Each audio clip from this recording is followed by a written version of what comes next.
It's 1921 on Lower Folsom Street in San Francisco. The streets are thronged with people, sidewalks so crowded and chaotic that an older woman draped in a threadbare plaid shawl is all but invisible as she melts into a nondescript doorway. What happened next sounds like something straight out of Hollywood, but this is no movie. And that was no timid old lady in that plaid shawl. Her name was Daisy Dell Simpson, and that doorway led into one of San Francisco's seediest bootleg establishments. Daisy was an undercover federal agent, and this is Prohibition, that wild chapter in American history when we thought that promoting virtue was as easy as outlawing booze. Boy, were we in for an ugly surprise. And so were the 5 rough and tough bootleggers that Daisy backed up against a wall and held at gunpoint. Just another day at work for one of the baddest bad girls that no one seems to have ever heard of. Let's fix that. And make out a small beam of light against the mirror. 1.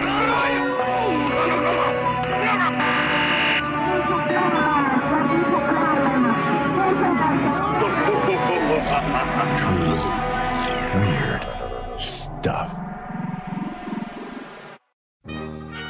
Prohibition was such a weird and terrible and frankly hopeless idea that it's hard to believe it really happened.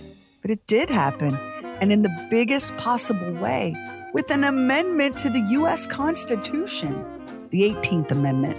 It was ratified on January 16, 1919, after nearly 100 years of tireless campaigning by the temperance crowd.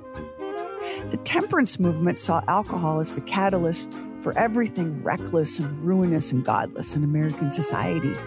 And to be fair, excessive consumption of alcohol was a problem for sure in 1800 when the movement began. Back then, there were no laws regulating the age at which a person could consume or purchase alcohol. And by 1830, the average American man 15 years and older was throwing back more than 7 gallons per year of the stuff.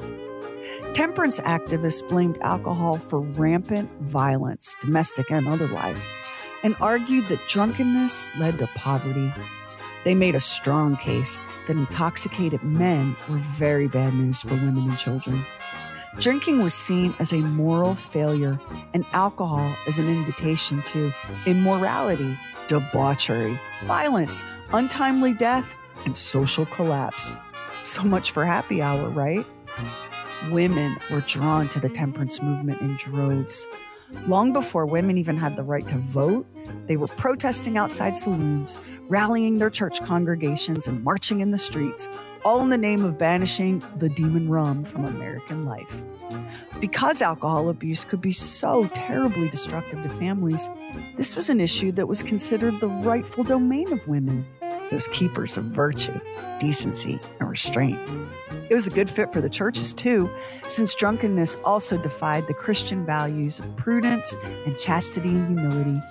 Temperance took off, embraced by the middle class as a cure for all the ills of what they saw as a dangerously degenerate society. Now, the Civil War did cost the movement some momentum, but if there's one thing we know about the culture wars in America, it's this. People never get tired of minding each other's business. And with the Civil War behind us, the temperance crowd finally got the hero it craved. Her name was Carrie Nation, and her first husband, bless his heart, was a drunk. He was also a doctor in the Union Army, and that trauma might have contributed to his self-medicating, but it was all more than poor Carrie could endure. The marriage did not survive. In time, though, she remarried and wound up in Kansas, where she was ticked off to no end by the way that state failed to enforce its laws regarding alcohol. As luck would have it, though, God came to Carrie Nation one night in a dream and said, "Hey, girl, hey, you need to get you to Kiowa, Kansas, and smash up a saloon." Obedient and God-fearing woman that she was, Carrie followed the Lord's orders and then kept following them for the next decade. And it wasn't just saloons she took axes and hammers and hatchets and rocks to. She went after pharmacies as well, because back then, doctors actually prescribed alcohol to treat all sorts of ailments. Carrie Nation was like, "Oh no, you don't, town pharmacist," and smash, she tore the place up. Carrie was arrested more than 30 times, but this self-described bulldog running along at the feet of Jesus was like, "Whatever, lawman, I answer to a higher authority." And you already know who won that one, Carrie Nation. Because as more and more people rallied to her cause, more and more pressure was applied to state and federal lawmakers. And then, boom, they ratified the 18th Amendment. And with the stroke of that pen, the manufacture, sale, transportation, importation, and even exportation of intoxicated liquors was prohibited in these United States. Merchants had 1 year from the date of ratification to consume or sell or dump their stores of booze. Private citizens, and this is interesting, were permitted under the law to keep their stash of alcohol and enjoy a little nip in the privacy of their own homes, which probably seemed like a reasonable compromise at the time. But it did fail to take human nature into account. Because, like, for starters, humans are social creatures, and relegating any kind of nightlife to the home was doomed to fail. Second, making a thing forbidden often serves only to make it more alluring. And third, the 18th Amendment created the single greatest opportunity for organized crime since people were invented.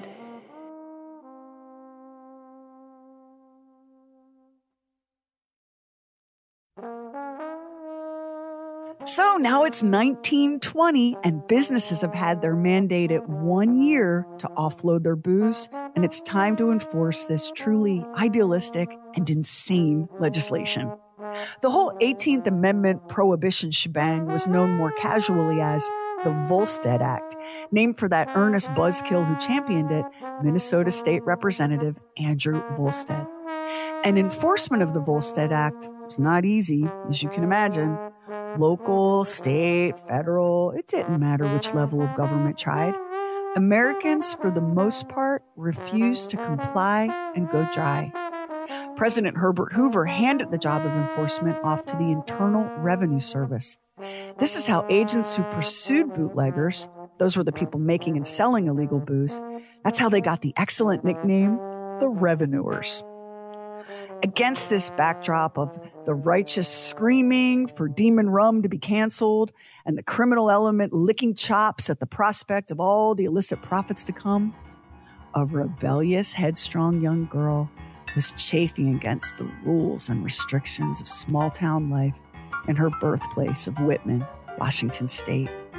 They called young Daisy Simpson a juvenile delinquent. Details on that so-called delinquency are scarce, but we do know that she was 16 years old when she took off for San Francisco and married a man named Percy Sinkins. By 1910, Daisy was 21, living with her husband Percy in the big city and starting to get into real trouble. By 1917, Daisy had problems with both drugs and alcohol, and she ran with a wild crowd. The marriage to Percy was floundering, though, spoiler alert, it must have been true love, because even divorce couldn't keep them apart. We've got more on that story, but first, Daisy has to save herself from herself.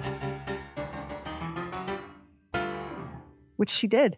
She cleaned up and dried herself out and got a job in law enforcement in San Francisco. Of all the things, right?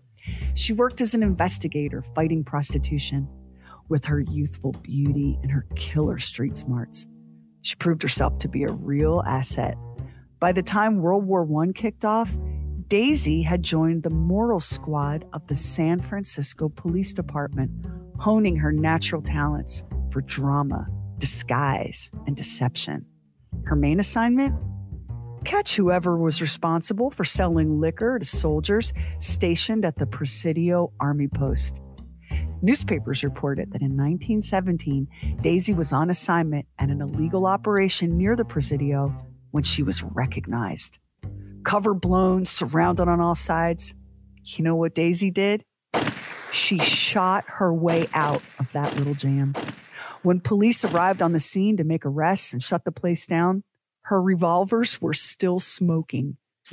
Daisy Simpson's rep as a fearless law dog was cemented. No surprise then that the Internal Revenue Prohibition Unit in San Francisco scooped her right up. And on September 6, 1921, Daisy Dell Simpson became one of only 12 female Treasury Department prohibition agents in the entire United States.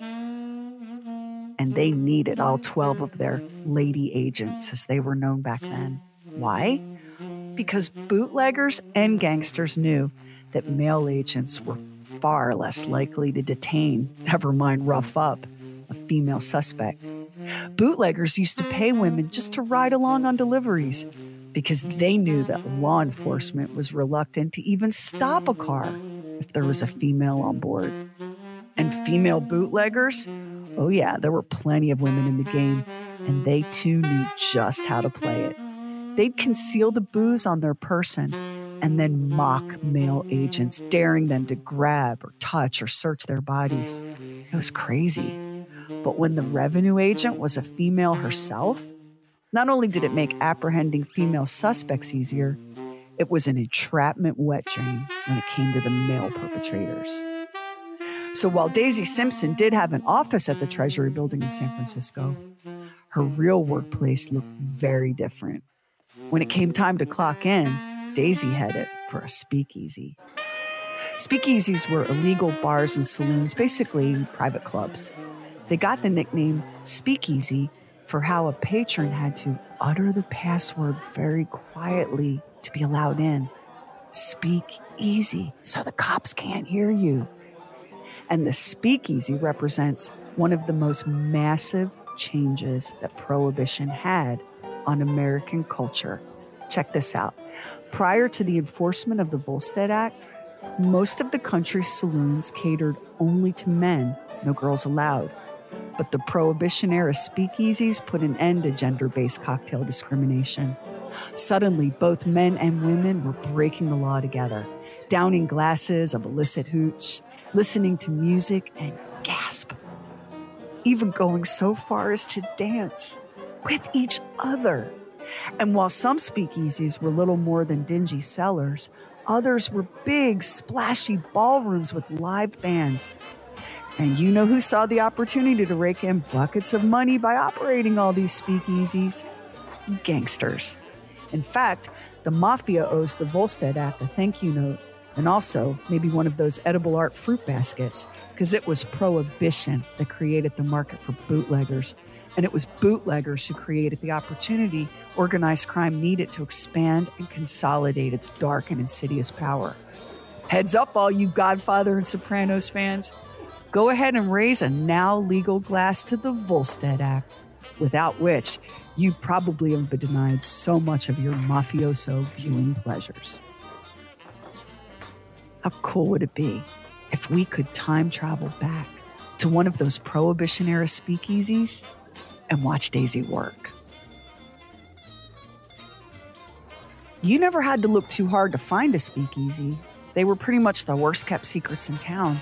The mob liked to bribe local cops to look the other way, and those same cops would often let the gangsters know if the feds were sending agents in for a raid. And those raids were never about nabbing the customers.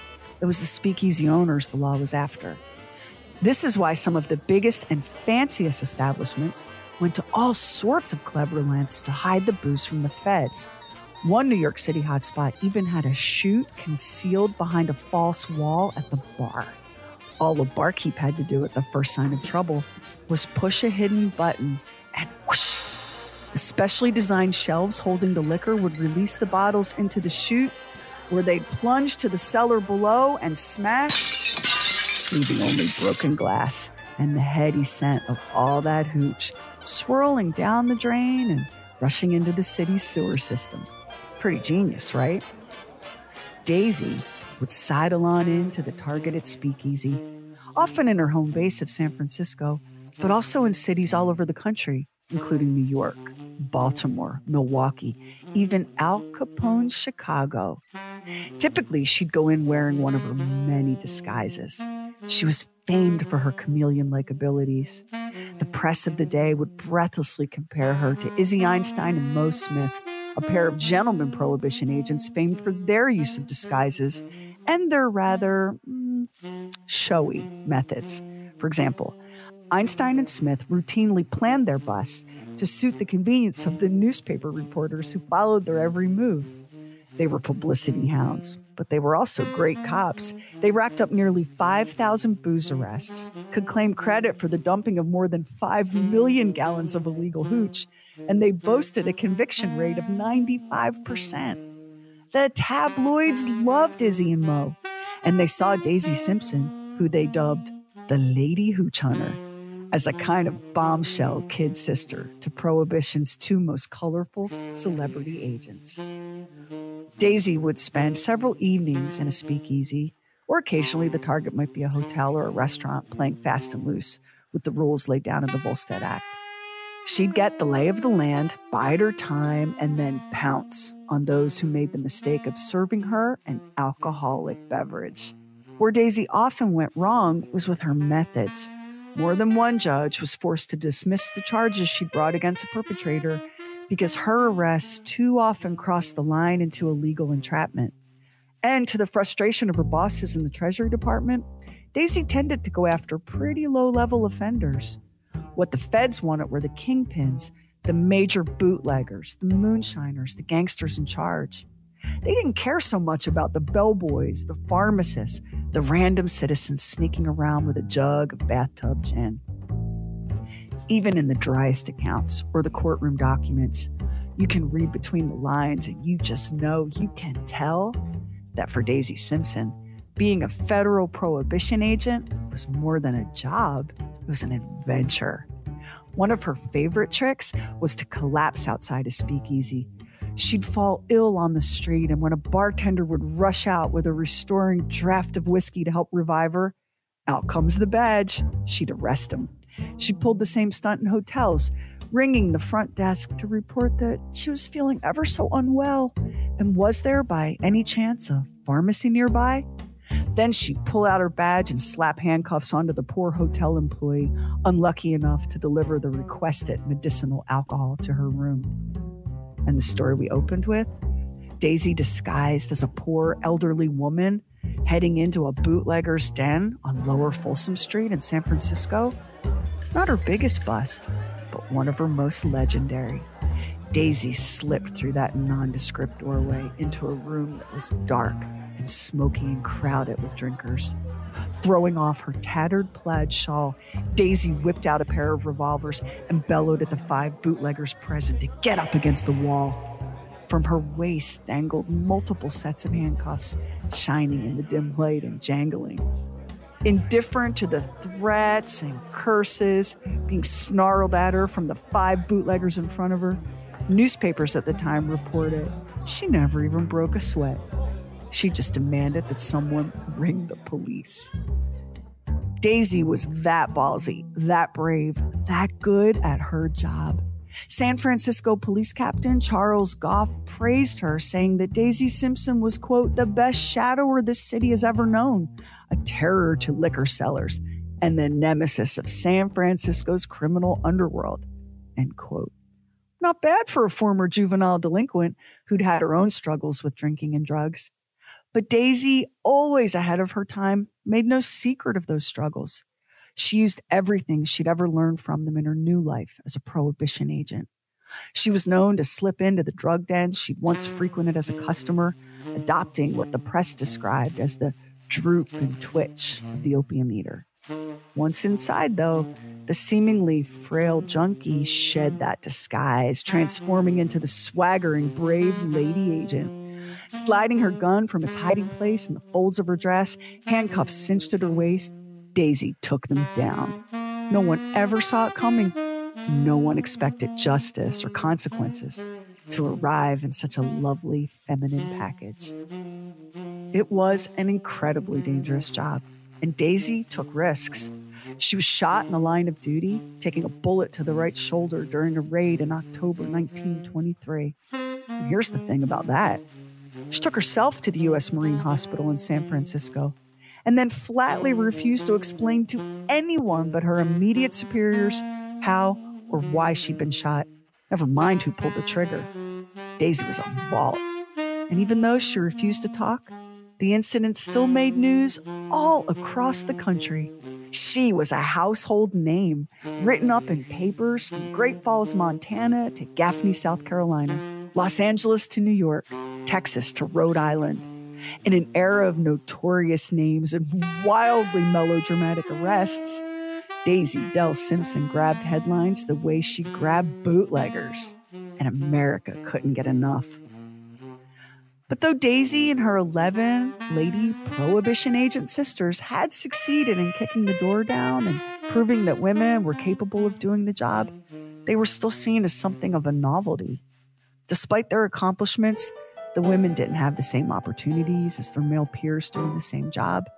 And while Daisy Simpson had taken heat for focusing on busting low-level offenders, she'd also racked up some major achievements in the cause of erasing alcohol from American life. It was Daisy Simpson, Prohibition agent, who supervised the dumping of more than 8,000 gallons of California wine. Excuse me. I'm suddenly feeling emotional. 8,000 plus gallons of Napa Cab running down the sewer. Girl, no! Stop! No! Okay, deep breath. She did what she had to do. Whew. Okay, let's jump to 1925. Women now have had the right to vote since 1920. Oh yeah, sure, it took Congress 42 years to get that done, but whatever. An official at the San Francisco Treasury Department, Daisy's employer, remember, decided for reasons lost to time that females could no longer work as field agents. And with that one bureaucratic decision, Daisy and her 11 sister agents had their careers completely undone. It's an understatement to say that Daisy was disappointed. Furious fits her better. And I'm guessing that heartbroken probably also applies. Because when you look at Daisy Simpson's life, it seems pretty clear that her work as a Prohibition agent was a kind of salvation. You wonder, how many times did she sit in an opium den or a bootlegger saloon watching the people who weren't there for a casual good time, but to escape themselves in a fog of intoxication? Did Daisy sometimes think, there but for the grace of God, go I? Daisy had saved herself, redeemed herself, and proven herself, only to be swatted down and blocked from the work she loved for no reason other than her gender. She wasn't made for a desk job, and she knew it. That's why, in 1925, Daisy Simpson resigned her position as a Prohibition agent for the Internal Revenue Service and surrendered her badge. The rowdy and sensational career of the lady hooch hunter was over. Things went badly after that. Daisy had already been suffering some health issues. She was said to be depressed, both by her divorce from Percy Sinkins and by the loss of her career and reputation. After years of staying clean, she relapsed and again began using illegal narcotics. Daisy was in Texas using a fake name when she was arrested for receiving drugs through the mail. They locked her up in an El Paso jail cell.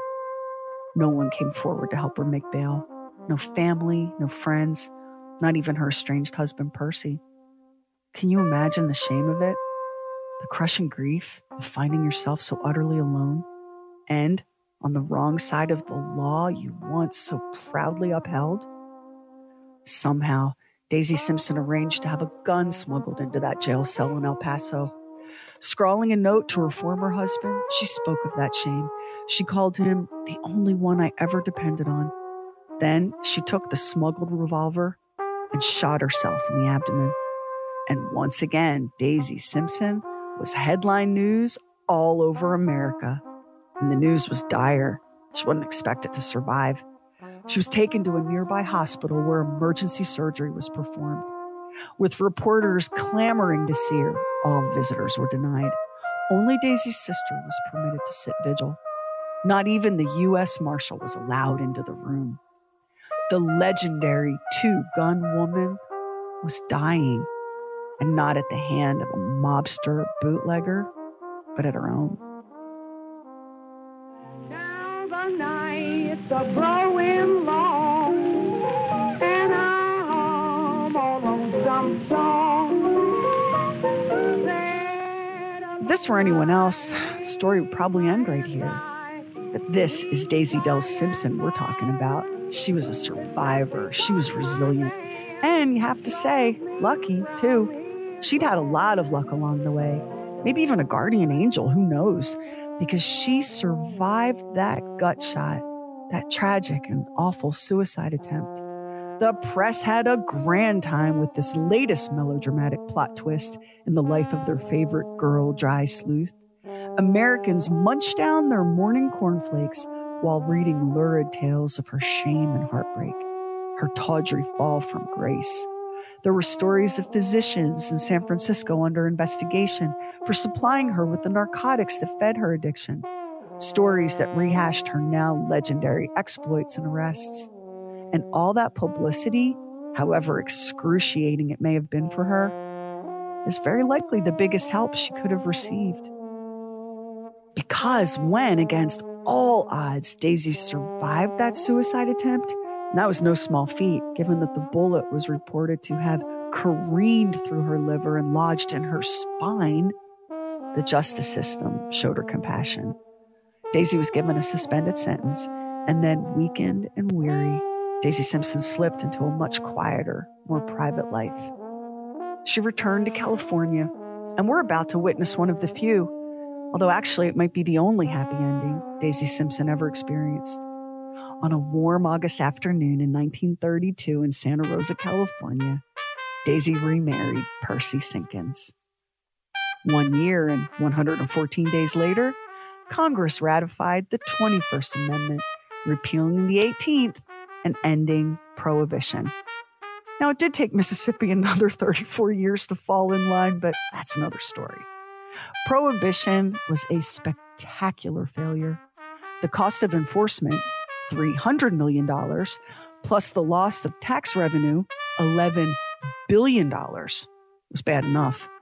Add in the staggering job losses as breweries and distilleries were forced to close down. Restaurants failed. Legal saloons were shuttered. Thousands of Americans died during Prohibition from drinking bad or tainted alcohol. On the bright side, there was at least a 10% decrease in cases of cirrhosis of the liver. So there's your glass half full of sketchy moonshine. Daisy and Percy had just over 8 years together before Daisy passed away on November 4th, 1940.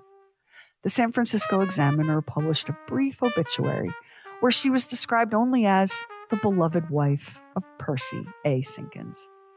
There was no mention of either her astonishing career or her tragic undoing. By 1940, Daisy Dell Simpson was already well on her way to being forgotten. I only learned of her existence when I paid a brief visit to the Mob Museum in Las Vegas. What was supposed to be just like a little touristy time killer on the way to the airport turned into something that stuck in my head and would not let go.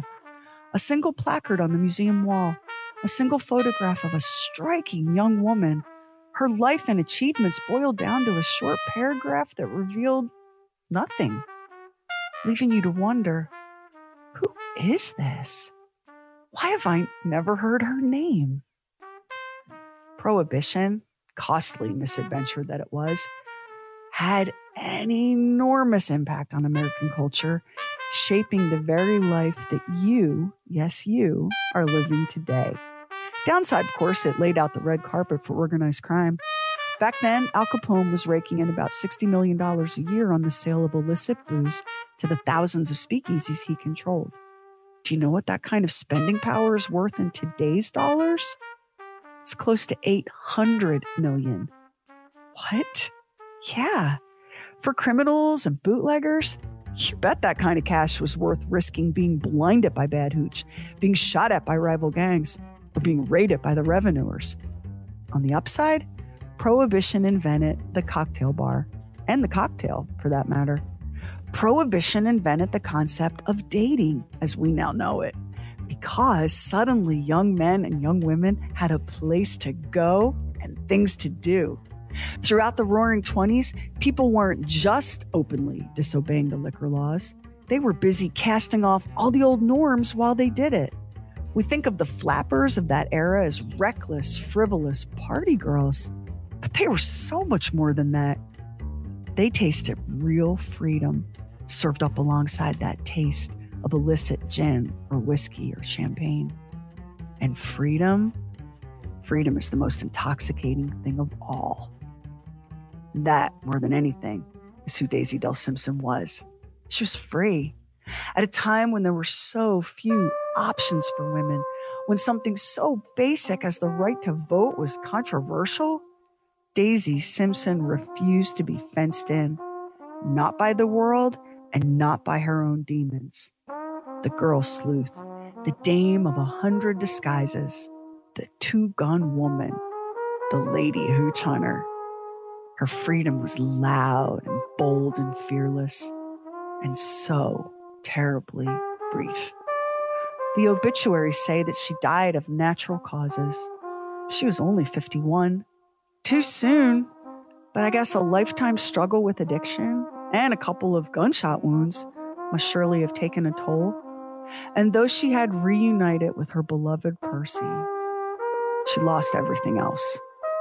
Reading her obituary, I can't help feeling that Daisy Simpson died wearing her final disguise: anonymous suburban housewife. Today, fewer than 15% of all federal law enforcement officers are women. But once upon a time, there were only 12. Here's to you, Daisy Dell Simpson. You were a real badass and a true trailblazer. And we can all drink to that. Next time on True Weird Stuff. Taxidermy can be a lot of things. It can be a mounted deer head with a big rack of antlers. It can be a badger in a wedding dress. It can be a frog riding a motorcycle. What it cannot be is the severed foot of a man that you snipped off with scissors without asking permission on the next True Weird Stuff. And if you listen to us on Apple Podcasts, hit the plus button in the top right corner, and now it helps an independent podcast like ours to get discovered. And we really appreciate it if you subscribe, rate, and review True Weird Stuff. Hit our website, trueweirdstuff.com, for show notes and photos and videos when we have it, and bonus content. Everything True Weird is waiting for you at trueweirdstuff.com. And follow True Weird Stuff on Instagram and Twitter. True Weird Stuff is a Now Media production. Our executive producer is Anthony Garcia. The show is written and hosted by me, Sherry Lynch, along with my deeply weird director, Max Sweeten. Our equally odd producer is Carrie Bowser. Additional production by the mysterious Stephen Call. Our digital witch and social media cult leader is Heather Furr. Original graphics by Kevin Nash. Original artworks by Olivia Axlin. True Weird original music composed and performed by Jack Griffin and Zane Nash. Copyright 2023 Now Media. All rights reserved. All wrongs remembered.